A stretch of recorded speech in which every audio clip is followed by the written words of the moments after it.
देश और राजधानी में महिलाओं के साथ हो रही हिंसक घटनाएं लगातार बढ़ती जा रही हैं। वहीं मणिपुर में आने वाली एक बर्बरता की वीडियोस ने पूरे देश को हिला करके रख दिया था।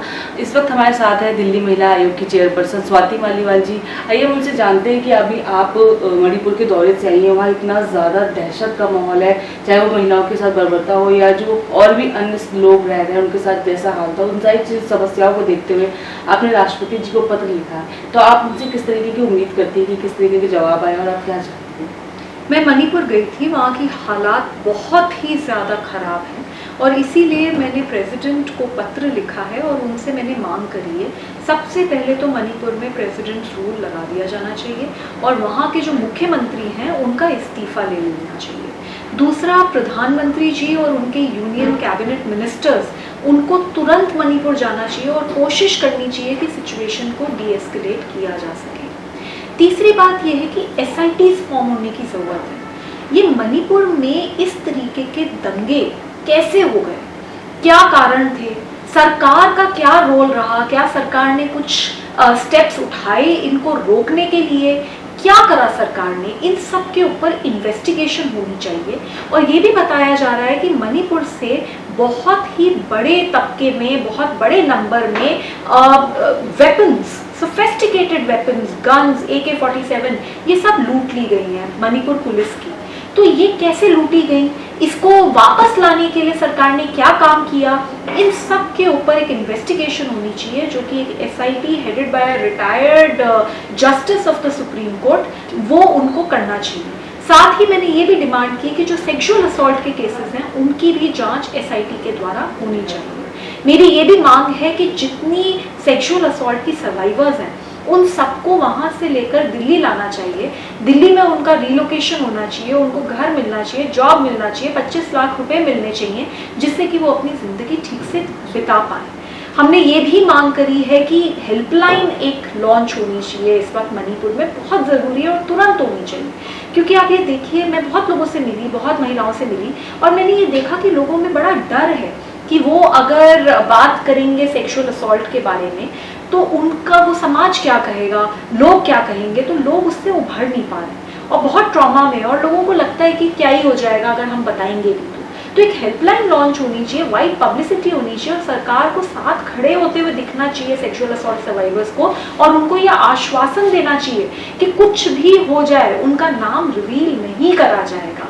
तो इस तरीके के बहुत सारे कदम उठाने की ज़रूरत है। मैं रिलीफ कैंप्स में भी गई, बहुत ओवर क्राउडिंग है, मेडिसिन नहीं है, खाने को नहीं है, कपड़े पहनने को नहीं है, ऑर्फन्ड बच्चे हैं, प्रेग्नेंट एंड लैक्टेटिंग मदर्स हैं, वहाँ पे एल्डरली लोग हैं, डिफरेंटली एबल्ड लोग हैं। तो इतने सारी तबका है लोगों का जिनको इमीडिएट हेल्प की ज़रूरत है और सरकार हाथ पे हाथ धरे बैठी है, जो मेरे हिसाब से बिल्कुल गलत है।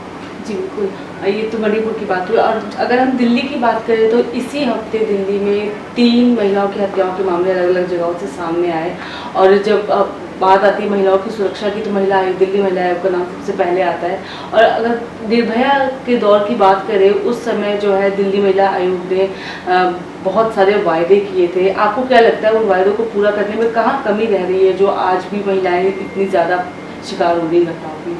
जी, जब निर्भया का इंसिडेंट हुआ था तो मैं अपनी पर्सनल बता सकती हूँ कि मैं तो वहाँ आंदोलन में ही थी और मेरे को खुद लाठीचार्ज मैंने फेस करा था उस समय, और हमने तो बहुत मांग करी थी और बहुत ज़्यादा लड़ाई लड़ी थी। लेकिन उस समय जो दिल्ली महिला आयोग की अध्यक्ष थी उन्होंने तो अपने पूरे 8 साल के टेन्योर में एक ही केस की सुनवाई करी, तो उन्होंने तो ऐसे कोई भी वादे और आश्वासन नहीं दिए। लेकिन हाँ, ज़रूर है कि सरकारों ने कहा था कि अब निर्भया जैसा दोबारा कभी कोई केस नहीं होने देंगे। बड़े कानूनी बदलाव हुए, बहुत सारे स्टेप्स लिए गए, निर्भया का फंड इस्टेब्लिश किया गया। बट वेरी अनफॉर्चुनेट कि 10 साल से ज़्यादा हो गए उस बात को, लेकिन बस कहानियाँ बनती चली गई, बस नाम बदलते चले गए। अखबारों में अगर आज आप देखेंगे तो हर दिन एक नया नाम है, लेकिन वो जो दर्द है लड़कियों का वो खत्म होने का नाम नहीं ले रहा, क्योंकि क्राइम रुकने के नाम नहीं ले रहे। अभी एक लड़की को दिल्ली में किसी ने गन से मार डाला और खुद भी अपने आप को मार डाला, डाबरी का इंसिडेंट है। एक लड़की को औरोबिंदो कॉलेज के सामने इतनी बुरी तरीके से रॉड से पीट कर मार डाला कि वो मतलब मर गई। उसके परिवार से मैं मिली थी और उनका तो बुरा हाल है, और वो बता रहे थे कि उसके कितने सपने थे अभी ज़िंदगी में, उसको क्या क्या करना था। वो बहुत अच्छी थी पढ़ाई में, बहुत कुछ करना चाहती थी। उसके पूरा परिवार सिर्फ और सिर्फ एजुकेशन पे फोकस करता था। उसके पेरेंट्स का सिर्फ ये फोकस था कि कैसे मेरी बच्ची अच्छे पढ़े और आगे बढ़े, और ऐसे में उसके साथ ये घटना हो जाती है। दिल्ली में लॉ एंड ऑर्डर सिचुएशन बिल्कुल चरमरा चुका है, बहुत शर्म की बात है। बार बार मैं केंद्र सरकार से डिमांड करती हूँ कि दिल्ली पुलिस की जवाबदेही तय की जाए, एक हाई लेवल कमेटी बिठाइए। अमित शाह जी जो कि यूनियन होम मिनिस्टर हैं, जिनको डायरेक्टली रिपोर्ट करती है दिल्ली पुलिस, वो एलजी, मुख्यमंत्री, police commissioner and Delhi commission for women, हम सबको मिलना पड़ेगा। महीने में एक बार तो मिले। इतने बड़े बड़े इंसिडेंट हो जाते हैं, चाहे वो अंजलि का केस हो, चाहे वो श्रद्धा वॉकर का केस हो, चाहे वो साक्षी का केस हो, ऐसे केसेस होते हैं और फिर भी कोई मीटिंग तक नहीं बुलाई जाती, और सिर्फ एक बड़ा गंदा सा एनवायरनमेंट रहता है जिसमें कोई किसी से बात करने को राजी नहीं है। तो जब केंद्र सरकार और राज्य सरकार मिलकर काम नहीं कर पाएंगे इतने संवेदनशील मुद्दे पर, तो मुझे समझ नहीं आता कि कैसे दिल्ली सुधरेगी और कैसे दिल्ली में जो रह रही हैं महिलाएं और बच्चियां, उन तक सेफ्टी पहुंचे। जी बिल्कुल। अगर अब बात करी जाए कि किस तरीके से अब महिला आयोग नई योजनाएं बना रहा है कि महिलाओं को दिल्ली में सुरक्षित किया जा सके? जी, दिल्ली महिला आयोग नॉन स्टॉप काम कर रहा है। हम 24 घंटे काम कर रहे हैं। हमारी 181 हेल्पलाइन है, उस पर हर दिन 2000 से 4000 कॉल्स आते हैं। हम कई हज़ार विजिट्स करते हैं, अलग अलग लड़कियों को जो जो हमें हेल्प के लिए बुलाती हैं वहाँ तक पहुँचते हैं, उनकी पुलिस में FIR दर्ज कराते हैं, उनकी मेडिकल में हेल्प करते हैं। ये सारा काम हम कर रहे हैं। 6 साल में हमने 1 लाख से ज़्यादा केसेस की सुनवाई करी है।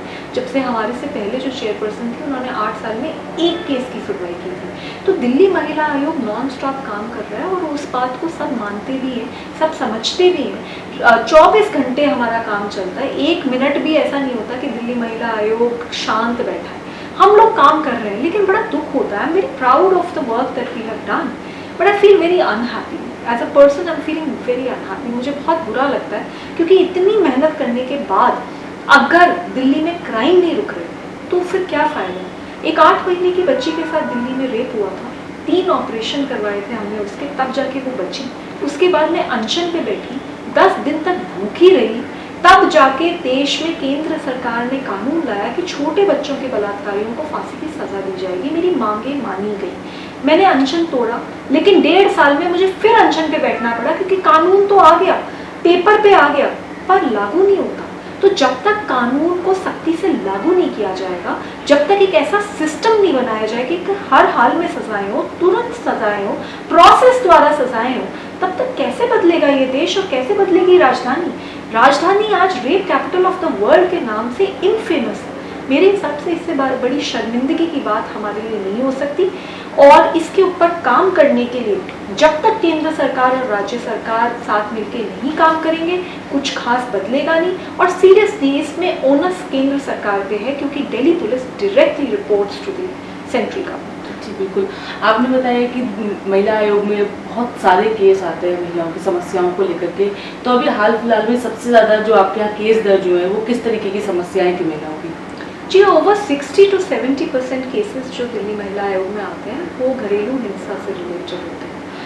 रेप के केसेस आते हैं, सेक्सुअल असॉल्ट के केसेस आते हैं, cyber bullying and cyber assault के केसेस आते हैं, फ्रॉड के केसेस आते हैं, स्टॉकिंग के केसेस आते हैं। तो हर तरीके के केसेस दिल्ली महिला आयोग में आ रहे हैं। हमने हज़ारों लड़कियों को रेस्क्यू कराया है फ्रॉम सेक्स ट्रैफिकर्स। तो इस तरीके के भी केसेस आते हैं। डोमेस्टिक वर्कर्स के ऊपर अटैक हो रहा है या उनके साथ दुर्व्यवहार हो रहा है, उसकी कंप्लेंट्स आती हैं। सो कंप्लेंट्स तो बहुत आ रही हैं, दिल्ली महिला आयोग काम भी कर रहा है, लेकिन I really want to ask the authorities कि वो कब जागेंगे। जी बिल्कुल। तो ये थे हमारे साथ स्वाति मालीवाल जी और मैं शशिकला सिंह, ETV भारत, नई दिल्ली से।